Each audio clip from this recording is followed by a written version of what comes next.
the season 2 of our podcast and episode 2. And today we have an amazing guest, Jason Zotara. Jason is a managing partner at 1026 Media. He has 20-year collective background experience, including managing more than 30 million of media spent and different collaborations with hundreds of small, mid-market, and enterprise companies. Hello, Jason. Thank you for being with us, and we are very happy to have you today.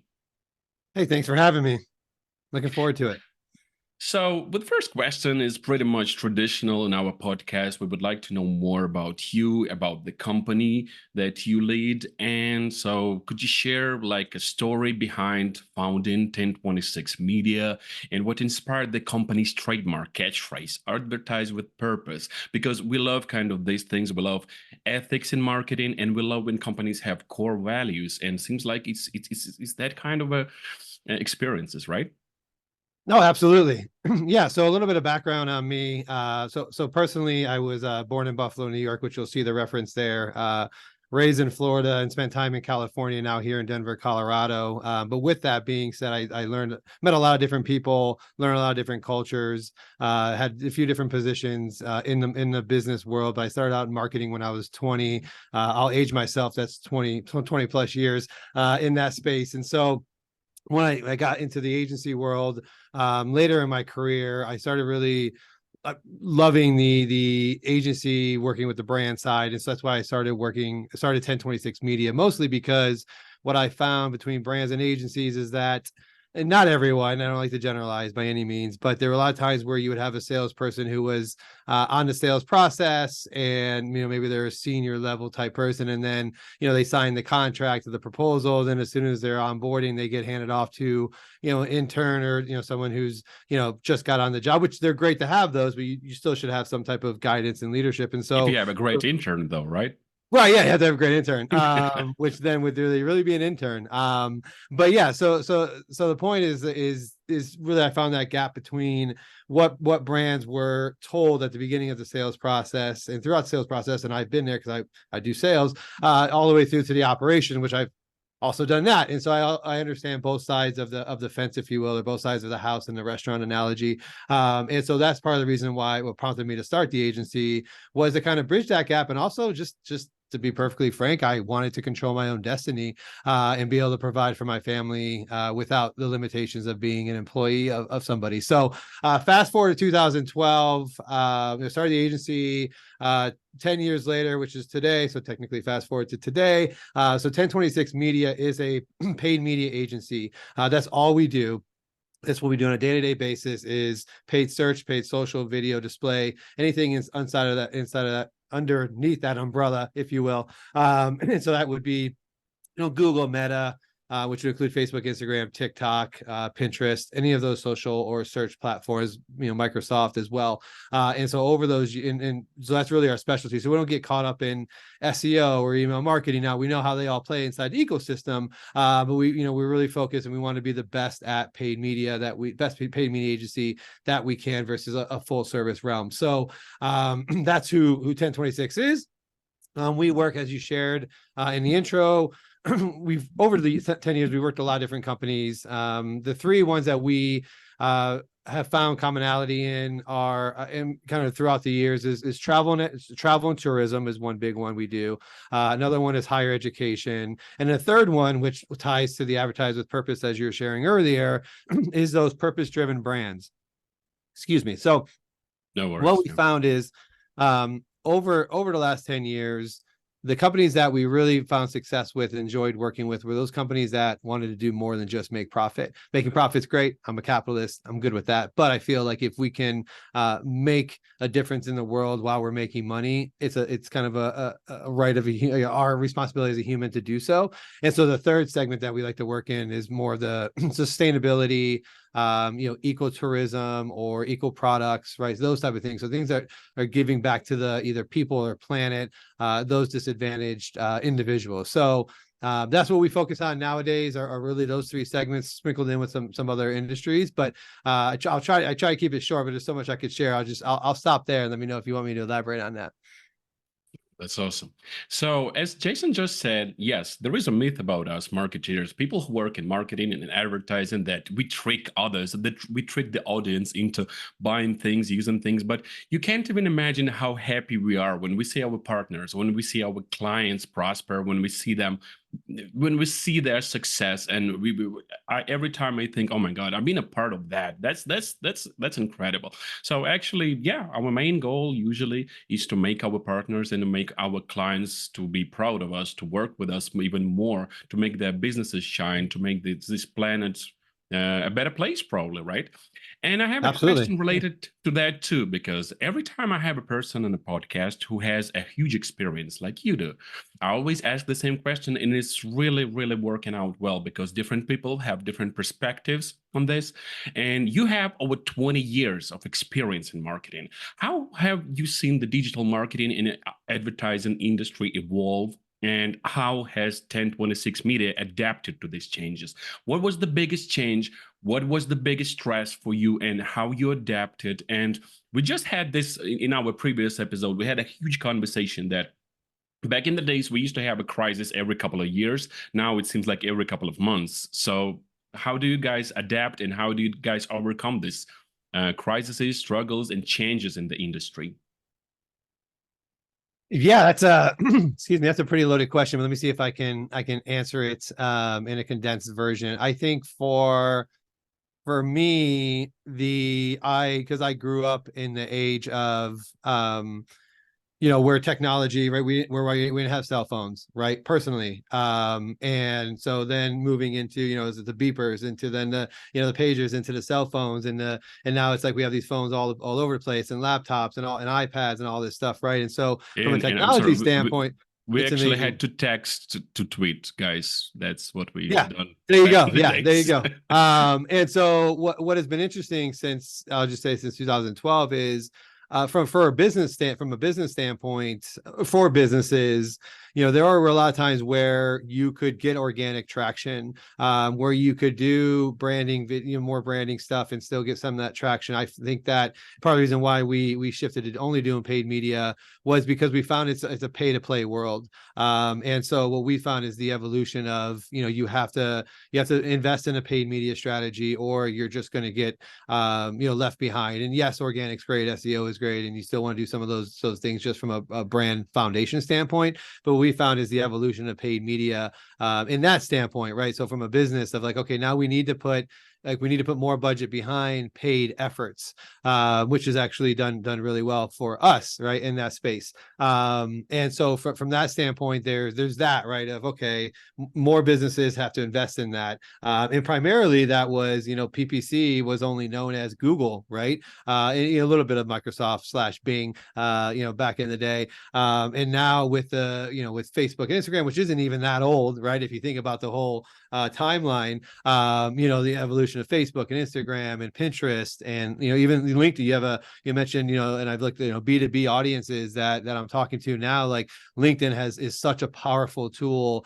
from a paid media perspective. I mean, having those, and granted, it's still a less mature platform than the rest, because there's still some things that they can improve on, but like the ability to get in front of decision makers, right? So I think the evolution of the platforms themselves and the technologies that they've been able to create, and understanding those and really getting a deep understanding and knowledge of those, allows us to stay on the forefront of it, and allows us to provide the best value to our clients that we possibly can. So I think that's the biggest thing, is just from a technology standpoint, the introduction of these platforms, as well as the things like machine learning. And obviously I'm not a huge like, oh, it's AI, but it's a factor, right? And more and more AI and that stuff is becoming, more and more prevalent. For example, Advantage Plus with Facebook, and Google has their, advanced biddings as well. So like, I think from that's the best way I can answer. There's a lot of stuff, I think, for this segment, for this conversation. I think that's the place we should probably, if you want to elaborate on more, that's the place I would go with. That was the technology side and platforms and what they're doing. Yes, and Jason mentioned a lot of incredible things. And even 15 years ago, you probably could work only with organic traffic. But right now, organic and paid media just feed off each other, and there is no other way, basically. But maybe 15 years ago, you could actually start a Facebook page and that would work. But guys, that was a long time ago, long time ago. So, and it's a lot of things, and but there are simple things. So my next question is going to be a little bit cheesy, but I still want you to answer it. So, well, a lot of things, as you mentioned, a lot of technology, but still our main purpose is to connect with our audience. And what strategies do you employ at 1026 Media to connect businesses with their target audience in a meaningful and effective way? Because this is what we do in the end of the day. We are here to create this dialogue between our audience and the business. So what you guys do, and that's just very interesting. I'm sure very interesting for our audience. Yeah, of course. No, and that's really at the heart of what we do, is understanding, and really what we pride ourselves on is understanding our clients, products and services, really to get a deep understanding of their business model, right? But also then what's the problem they're solving, or what are their solutions that they're providing, and then who are they providing that to? And so taking a deeper dive into who that audience is. So if it's a B2C consumer, right, who from a demographic, interest, behaviors, like who is actually those individuals that are engaging with the brand. So you want to attract them first, but then find a way, obviously, to engage with them through content. But number one is understanding. And I think part of the interesting concept of that is when we meet with business owners, mostly the CEOs, sometimes the CMOs, sometimes both. There's always that funny exercise of, okay, here's who we think our audience is, but here's who our real audience is based on data and analytics. And so it's kind of that Venn diagram. I'm aging myself again, but that Venn diagram of, okay, here's who we really should be targeting. Because I think sometimes when a company and entrepreneurs create a brand or a product, they have a predetermined maybe a predetermined thought of who's going to buy this product. And sometimes that's accurate. Sometimes it's not. And so it's really our job as an agency is to understand not only their business or products and services, but who that audience is. More importantly than that, and the next layer of that is, once you understand who they are, you got to find out where they are. What, where are they spending their time? Is it, are they searching on Google? Are they on Instagram Reels, right? Are they on TikTok? Those type of things.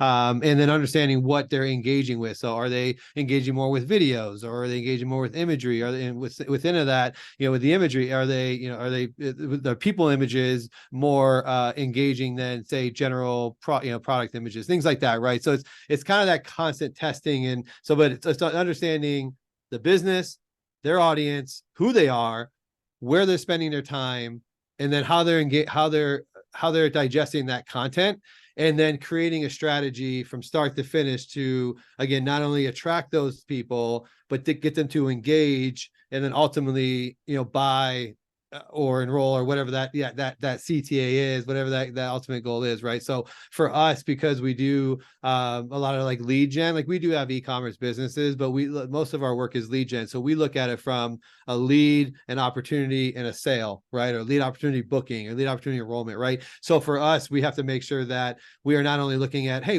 how many leads and what's the cost per lead that we're driving, but also what's that cost per opportunity? What's the cost per sale? How's that actually affecting the top line of the business? And that's where I think where we dive a little bit deeper than some agencies out there, where we're just like, they're just, oh, leads, or clicks, or, right? We're looking at the full picture. So I'd say from an audience standpoint, that's what we do for clients. And that's the value that we provide to them. And you just mentioned my favorite example, probably, especially for new professionals, when you think that you know your audience and then you start working on it, and then you realize, oh, it's not. The data shows you that it's actually a different audience, and you're not that smart, and you should trust your data more, and you should trust your experiments more. And I believe every professional finds himself in this situation, well, very early in their careers. And then you're like, oh, I'm not that like incredibly smart. It's just that I have a lot of tools, a lot of data. I should trust more, probably. So every time someone asks me about this question about audience, like, do you know the answer? I'm like, actually, I don't, because industry changes so fast, but I can make a research and I can tell you that, while when we will will realize what we're looking for. But yeah, Yep. sometimes people just jump ahead of them and say that, yeah, I know the answer. And then you find out, no, the data will show you the right answer to this question. Well, So yeah, and it's two human. Oh, important, just really yeah, quickly, if you don't mind, well, it's yeah, yeah, human sure. nature, right? Yeah, And as business owners or leaders, like we have a predetermined, feeling or thought, right, just based on our experiences and our backgrounds, right? And so it's hard to break that, yeah, right? But yeah. I used to tell him jokingly with my father, it's like when he has issues, I say, look, it's not about how you surf the internet or how you browse, right? It's about how everybody else does, right? Yeah. And so like that's what you have to think of, even just internally. Like it's not what I think, and that's why I share with clients. It's not what I care about or what I believe in. It's what the data says, right? Obviously, I bring my expertise and my knowledge, but I do it through a lens of how is it going to provide the most value to clients, and that's ultimately the goal. But it's hard to not do that. It's even harder to get somebody to get out of that circle, if you will, and move them over, right? But if you educate them and share with them, hey, this is what we do for other clients, this is what we've signed success generally. But it's definitely like the older, and I'll put myself in that, I even mean older than me, like who's been around, like a lot of times you're set in your ways, right? So it's hard to get you out of that because that's all you know is that status quo, if you will. So sorry, I just wanted to add that in there because I think it's important as business owners and It is. leaders to separate ourselves from ourselves in a way. Yeah, another great example I had like 10 years ago. We had a website, and CEO of the company said, "You know what? It's not good. My wife doesn't like it." And I'm like, I was like, "Are you sure? Is your wife going to buy this thing you selling?" He was like, "No." I was like, "Damn, we're good, I guess," because so yeah, that's a good example that we should differentiate us from the audience, and yeah, that's a rule. So, the positive impact and client success. How do you and your team in 1026 Media work with brands to create a positive impact? You just mentioned about our environment, about our planet. We have to think about ethics. This is common sense right now that we can't just do everything available to us. Sometimes we have to think about ethics, and how do you combine these things? Because sometimes it's tempting, to do some things that, well, not 100% ethical, but sometimes you have to in order to have successful clients in the future, because ethics is basically our history. And yeah, how do you guys combine these two things, being like aggressively like competitive and being positive and having this positive impact at the same time? Yeah. So I think the best way to answer that, and I won't go too far down this path, but I would just say, like, I think a lot of, to start, number one is my, who I am as a person kind of sets the tone of that, from an agency standpoint. So I didn't grow up I mean, I was lower middle income, middle class, divorced parents. I went to 5 high schools in 4 years. I was at one point homeless. And so like for me, when I started the agency, I like took on anything I possibly could, right? Because I was just trying to make money and try to support my family. And then, over the years, though, I've realized that there's a way for me to impact the world outside of both from a personal standpoint, so giving my own, money, time, effort, but also how do I do it from an agency standpoint? And right, so that's how I look at it: is how can we partner with more and more of those companies that, as I shared earlier. So along those lines of how we measure that is ultimately, you have to be able, so number one is you have to be able to know who you are and who your core is, right? And are you truly an ethical person?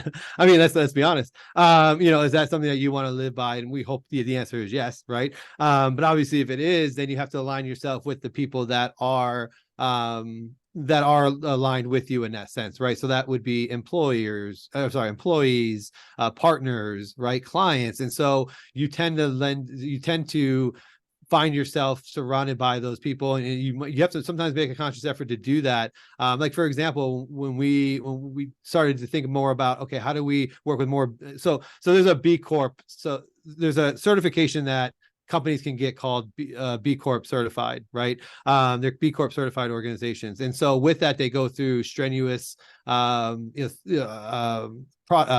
company changes all the way through governance to the products, right? And so what we found is that if we associate ourselves with the B Corp community and what we call ourselves kind of be curious, then we know that we're going to be surrounding ourselves with people who believe that what we believe, and they've gone through the process of doing that, right? So for us, it's natural because one part of the reason why I shared my personal background is that's what I believe in personally, and that's what I'm bringing to the agency. But then also surrounding yourself with, hiring people who believe in that, working with clients who believe in that, having partnerships that believe in that, right? That makes it I would say a lot easier, but makes it easier to be able to feel good about what you're doing. And then what's great about that is, if you know what you're doing and you surround yourself with the right people, the results will come. Not easy, right? It's going to take work, but for us, it's aligning, make sure we're aligning with the right people, and then creating the right strategies for them to be able to amplify their impact. And then that's how we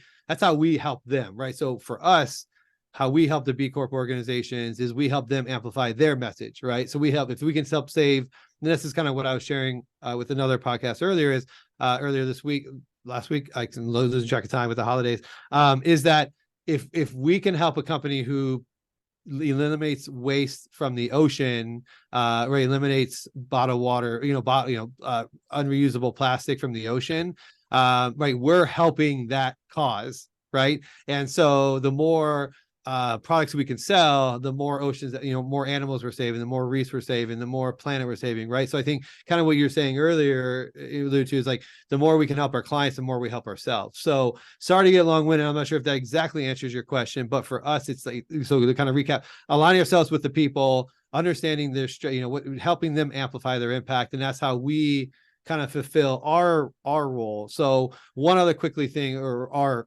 kind of makes because we feel good about that, right? It's a feel good story too. The other thing that we've done more recently to kind of, because becoming a B Corp is very, very strenuous, expensive, right? It's a tough thing, especially from a small agency standpoint. But we're going through the steps. But in the meantime, what we decided to do was have a give away our 90-day advertising sprint to a B Corp.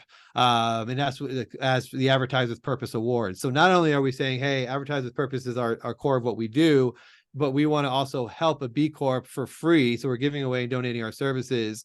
And so we've actually just chose a winner yesterday. We've reached out to them to let them know. We haven't made it public yet because we're still making sure everything is, they're still good and like they're ready to go and that they have the resources to back it. But once we confirm that, so that's the other thing that we're doing, is we're also donating our time to those organizations to help them amplify their impact for us. So again, apologies for getting long-winded. Sometimes I get excited about this stuff and I talk, but that's just kind of what we're doing as an agency to, connect with those folks and continue to live our purpose.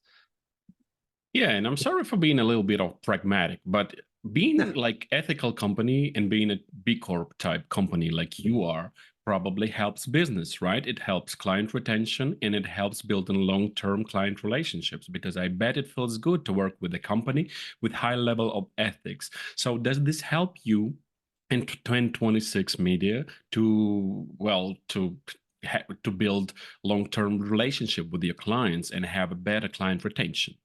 Absolutely, 100%. Yep.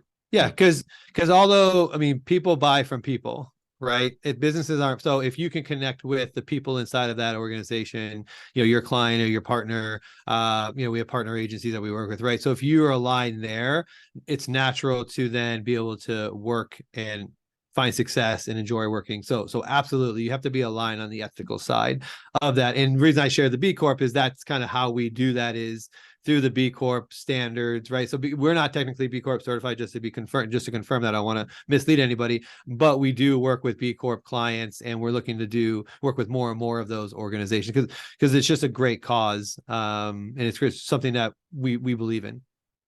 And it's great to live in an era when such things become a positive trend in terms of creating businesses and having relationships with the partners. I love that it's a factor right now, and I believe that healthy culture inside the company and ethics in your work is very important, not only from ethics standpoint, but from business standpoint. So this is a great thing.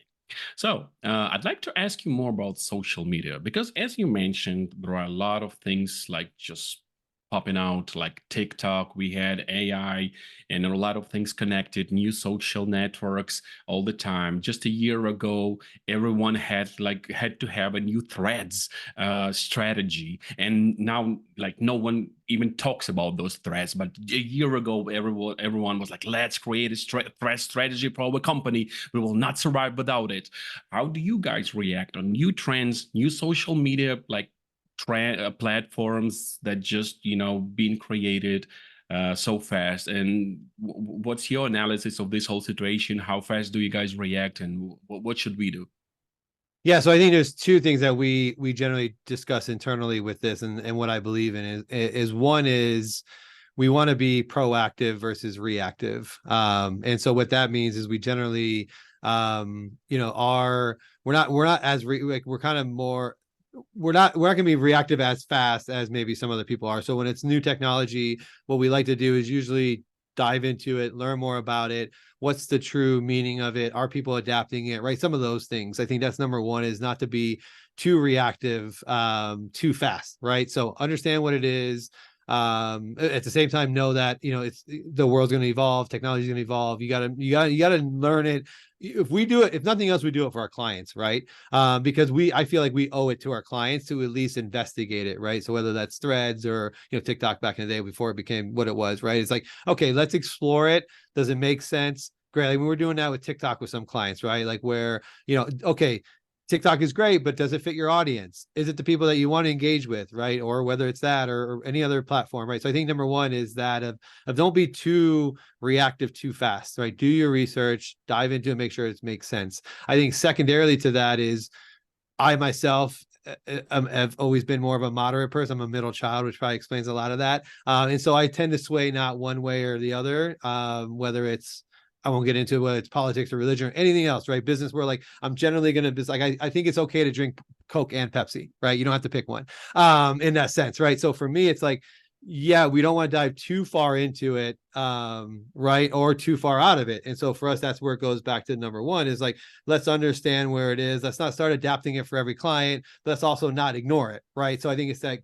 sitting in the middle of understanding it. Does it make sense for our clients? Great. If it does, let's explore launching that, or exploring a campaign, things like that, even if it's just a pilot, right? So that's what we'll do a lot of times. We'll pilot, whether it's a new platform or a new, like for example, Google had, Performance Max, and there's still kind of like, ifs and, doubts about that, and that kind of some of the machine learning around AI and that Google, right? So it's like, but if it makes sense, we'll definitely pilot it. If it works, awesome. If it doesn't, that's okay too. At least we knew and we tried it. So I think that would be the best way to approach new technologies.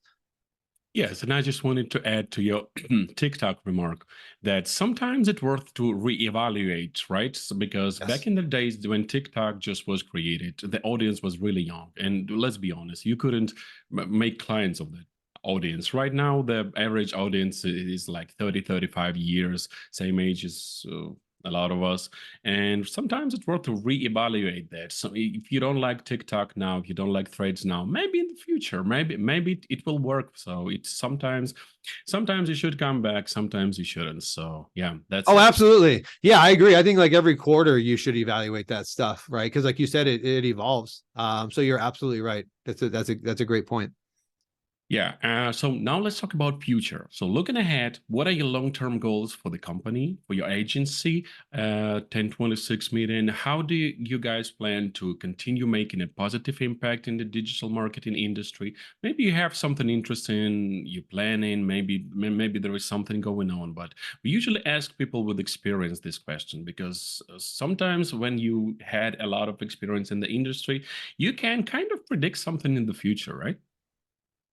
We like to think so. I've been told that I've been able to manifest things. And my wife's like, "Why don't you manifest the winning lottery tickets?" And I told her that's not how that works. But so I think this year was kind of weird because I think there were some people that felt like we were going to go into a recession, the recession that was supposed to happen 18 months ago. I joke, right? So I think there's definitely companies that were were still spending, right? And I think, but they were maybe not as aggressive as they could have been. I think moving into next year, I think some of that has been, I think, a little bit better. It's a little bit more positive, especially for us. Like, we're nothing but positivity. I mean, we're also realists, but we're kind of the continued, the optimists for life type of scenario. But I think so the world as a whole, obviously, there's a lot of bad stuff going on. But I think from a business standpoint, I think more and more businesses going into next year are going to allocate more and more budgets and start spending more than they did last year. That's just, generally speaking, that's just my guess. I have no We hope data so. for that. Right. We hope so. Exactly. I think for 1026 ourselves, is what we're really excited about is the advertise with purpose core of what we're doing in our message. Right. So we just trademarked that earlier this year. And so that's really at the core of what we do. So for us, we want to work with more and more companies that are, even if they're not B Corp certified, in that space of providing something more, back to the sustainability world. Maybe it's helping, disadvantaged or underserved communities, right, along those lines. So those are really purpose-driven, value or impact-driven brands. That's our goal for 2024, is aligned with more of those folks. We are also hoping to obviously expand our current clients, and we have some exciting things going on with them. We have new business segments that they're expanding out. And I think that for us is one of the best compliments that we could be given as an agency, is one, additional. So for example, we have one client that we had one business segment. Over the years, we've picked up 2, 3, 4, 5, right? So we've grown with them, right? Which is always exciting. And there's more on the horizon. And then also, like, being referred, like a lot of our referrals that have come in are from clients, which is also a compliment. But so moving forward into 2024, we definitely want to, one, work with more and more of those sustainability brands, two, grow our current client relationships and deepen those relationships, and three, I think it's going to be the time for us to scale. I think coming out of COVID, I've also been personally, just from an agency leader standpoint, really hesitant on growing too fast, just with everything going on. But I feel like, next year is going to allow us more of that opportunity. So we're looking to grow the team, the revenue, all that stuff, really kind of start scaling more in 2024 than we have the last couple of years, which it's been healthy, and everyone's happy. But I think that's the future for us in those kind of three buckets. Yes, and as Jason just mentioned, we had a tough year in the business. A lot of budgets were cut, and next year we see a positive trend. But that means that we have to make even better decisions. And this is why I want to ask you my last question. How can you help businesses? How can you help professionals to make better decisions next year? Because it's definite that this year was tough, and the next year should be better. And we should kind of continue this trend. So please tell us, how can you help businesses? How you can help professionals? And I will definitely add this information about the company in the description below on any platform you watching this or listening to this. Yeah. So the question is, just to clarify, how 1026 Media can help people. Is that what you're Yes. Yes. How Okay. can you help? How the company can help people, and how they can connect with you? Oh yeah, of course, of course. Yeah. So I mean, if you're a company out there that's looking to, promote your brand, product, or service, like, we could help you. If you're looking for a paid media strategy, or you don't know really what you're looking for, like, I am always open to having a free consultation and just sitting down and learning more about the business, what you're doing now, what's working, what's not working, what your future goals are. So I think, for me, it's just starting with the conversation, right? And worst case, at least we get to know each other, and at least we have one more connection in the business, right? So I think that's ultimately for me. But yeah, if you're looking to grow your business or scale your brand or your company as a whole, that's what we do. If you're in the travel, tourism, higher education, sustainability space, even better. If not, that's okay too. I mean, it's not all we work with. But really, it's that, I'd say, just for clarity, it's, we're not working with small, like, mom and pops, and we're not generally working with enterprise as much today, just because they take too long to pay. And so, a lot of times it's small, medium-sized businesses. You might have, limited resources. Maybe you have a one-person marketing team, or you have a team that doesn't have the paid media resources. We can come in and plug and play, along with your team there. So yeah, but ultimately, I mean, I try not to pride myself on being too salesy. I just like to have conversations and get to know people, right? So I would say that would be the best way. So yeah, if you have a need, or you want to just chat, feel free to ping me, 1026media.com. So it's 1026media.com. Just for anybody who's curious, it's my wife's birthday. That was the motivation behind the agency, so I couldn't do That's any of so this without sweet. her.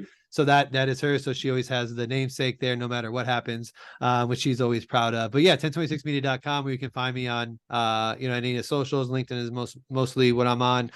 Jason Zotara there. But yeah, I'd love to connect. And thank you so much for having me, and happy to answer any other questions that you have or share more insights.